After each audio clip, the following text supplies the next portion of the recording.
Bonjour, je vous fais une deuxième histoire très intéressante des apparitions mondiales d'humanoïdes et d'Eric Zucker. Si vous avez bien vu la vidéo d'avant, c'est une vidéo que je l'ai juste mis sur YouTube, je l'ai pas partagée sur Facebook parce que c'est une ancienne vidéo que j'avais mis dans le temps sur Vimeo, mon compte officiel. Je me suis dit tiens, je vais la rebalancer. En plus j'ai un nouveau procédé grâce à Andreas.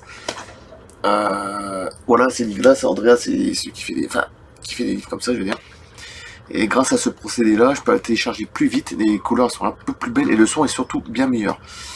Donc c'est un procédé que tu peux télécharger avec Facebook, YouTube. Bon, si vous voulez le savoir, je peux vous le donner après par la suite. Au moins, moi, ça me permet de télécharger plus vite. Et d'ailleurs, même partager des vidéos, si vous avez remarqué hier. Michael Jackson et les ovnis, Pentagone et tout. Bon, voilà. Au moins, c'est bien parce que ça fait des vidéos en plus et ça vous fait connaître des choses encore en plus. Donc, ça va vous rendre encore mieux, je veux dire.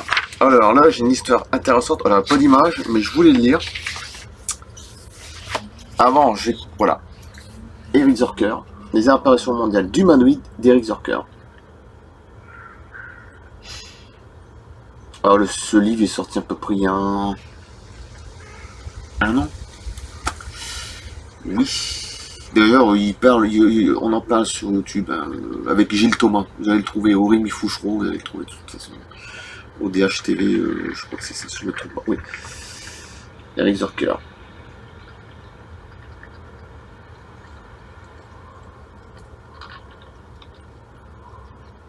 Alors, c'est parti. Alors, et le titre, c'est les Gremlins de Finlande. Déjà, ça commence fort. Les Gremlins, oui. Gremlins, pas le film, mais là, il y a 2 E. Que j'ai trouvé excellent, le premier. Et le soir, il y avait le film qui passait hier soir, là. 3 étoiles quand même. Quand même, pour le 2. Et le 1, pour moi, il est 4 étoiles. Moi, parle. Alors, les Gremlins de Finlande. 19 juin 1979, à Roma, en Finlande. Un couple, Alan, 58 ans, et sa femme, Mala, 39 ans, séjournaient, adieu, 39 ans, il y a un écart quand même de 19 ans, séjournaient dans leur chalet en périphérie de la petite ville de Roma. C'était une journée chaude et étouffante et le soleil brillait fortement dans le ciel clair. Il n'y avait pas de trafic automobile en dehors et aucun passant n'était visible. Vers 12h30, alors qu'ils se trouvaient dans leur salon, fenêtre ouverte, Maïla aperçut à une 60aine de mètres une forme bizarre au-dessus d'un rocher. Déjà, ça commence fort. Bah, déjà, il faut oublier que c'est les Gremlins. Alan regarda et vit aussi cet objet étrange et très petit, avec une partie supérieure incurvée et de couleur gris-argent, alors que la partie inférieure était plate et de couleur bleue, presque noire. Alors déjà, la gueule. Un rayon de même couleur bleu-noir émanait du milieu de l'objet, effectuant un balayage horizontal et ondulant des bois proches du rocher. Cette action dura 1 minute, puis le rayon disparut soudainement comme une lumière qui s'éteint. Alan demanda alors à sa femme d'aller voir ce que c'était, tandis que lui continuait à surveiller depuis la fenêtre. Maïla s'approcha prudemment de cet objet qu'elle ne quittait pas des yeux. Elle vit alors que sa partie supérieure était transparente et que celle du dessous était noire et reposait sur 4 pattes minuscules, une sorte de tige, des petites tiges télescopiques, on va dire. Elle put donc discerner les détails à l'intérieur de la coupole.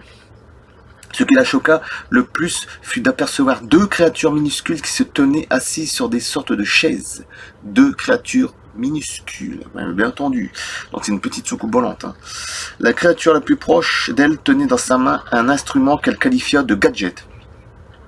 Elle devait déclarer par la suite que ces êtres étaient les plus horribles qu'elle n'avait jamais vus de toute sa vie. Ils avaient en guise de nez des becs crochus comme les faucons et leur peau était parsemée de taches ou de boutons gris verdâtres comme celle des crapauds. Leurs yeux étaient globuleux, leur menton pointu et leur bouche assez large. Leurs oreilles étaient pointues et évoquaient des feuilles. Les créatures portaient sur la tête un casque gris brillant avec des antennes et une bande jaune au milieu. Leurs vêtements étaient noirs et ils portaient des gants également noirs. Dans l'objet, il y avait une sorte de tableau de bord avec de nombreux leviers, jauges et cadrans, comme on peut en voir sur les avions ou les voitures. Je vous signale que c'est une petite soucoupe avec 2 créatures dedans. Les jauges étaient prédominantes et arrondies, et Maïla put même discerner ce qui ressemblait à des marques. Sur l'une d'entre elles, il y avait une aiguille mobile, comme sur nos montres, et il sembla au témoin qu'elle indiquait le chiffre 1. Quand Myla s'apprêta à toucher le petit objet avec son index, la créature la plus proche d'elle tourna la tête vers elle.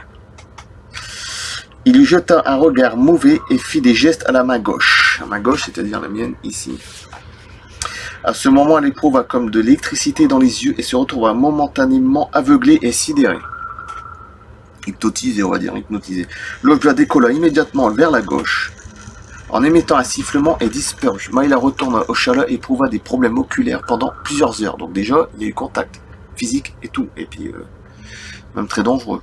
Alan avait assisté de loin à la scène et au départ de l'objet. Myla était dans un état de stress et quelque peu secouée par l'incident qui dura, selon Alan, une dizaine de minutes, montre en main.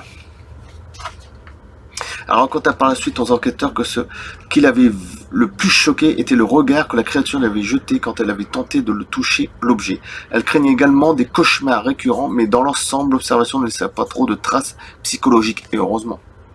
Parce que souvent, ceux qui se font enlever, ça c'est encore pire. Ça équivaut à ceux qui ont fait la guerre du Vietnam, hein, ou une autre guerre. Oui, bah oui. C'est psychologique, c'est traumatisme, oui, souvent, oui, ceux qui sont enlevés, c'est comme s'ils avaient fait une guerre. Bon, commentaire, cette intelligence est vraiment capable de nous montrer dans n'importe quoi. Il est rare d'observer un ovni aussi petit avec des êtres minuscules à l'intérieur. Ces créatures évoquent naturellement le folklore scandinave, mais réadapté à la culture scientifique de notre époque. La vision du tableau de bord est particulièrement intéressante. La description évoque un ensemble daté vintage veut dire ancien, hein, pour ceux qui ne savent pas, bon.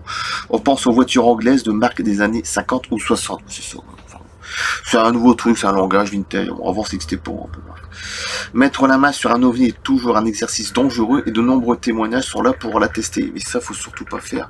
Combien de fois je l'ai dit, tu peux pas même te choper les pires des maladies, des tumeurs.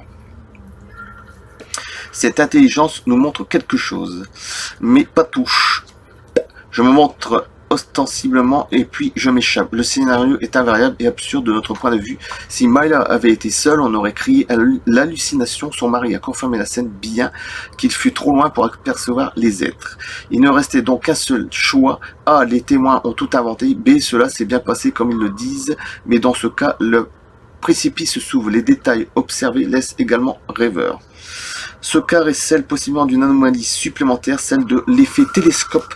Parfois rapporté, le témoin voit avec une acuité hors norme des détails impossibles à distinguer.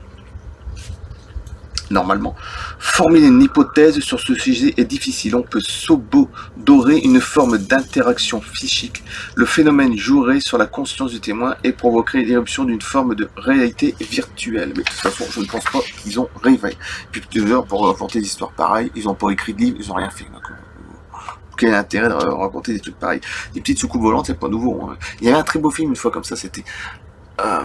si j'ai une bonne mémoire, c'était Rencontre sur la 8ème rue, non? C'est vieux, c'était avec des toutes petites soucoupes volantes. Je sais pas s'il y en a un qui se souvient de ça.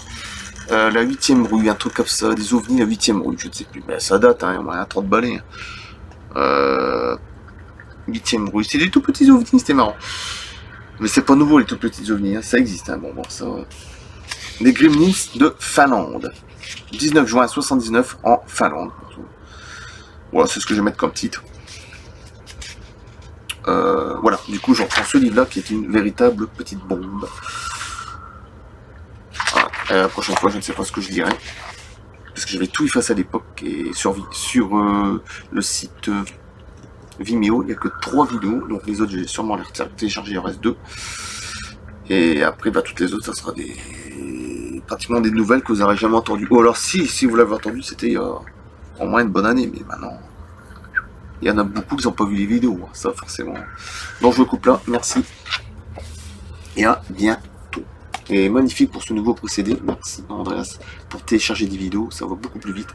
Beaucoup plus intéressant. Surtout pour télécharger des vidéos d'autres sur YouTube. Demain d'ailleurs, je poste un truc très très intéressant. Il y en a peut-être qui connaissent déjà, mais tant pis. Voilà, et puis une vidéo, la mienne, et puis voilà. Je vais peut-être parler des reptiliens, juste après. Juste après, je vais dire demain soir. Ce soir, parce qu'on est déjà vendredi. Donc je coupe. Les apparitions mondiales du humanoïde, Eric Zerker, et je coupe. Collection Enigma. Et il est magnifique le livre. toute façon, vous l'avez sur Amazon. Hein. Voilà. Je coupe. À bientôt.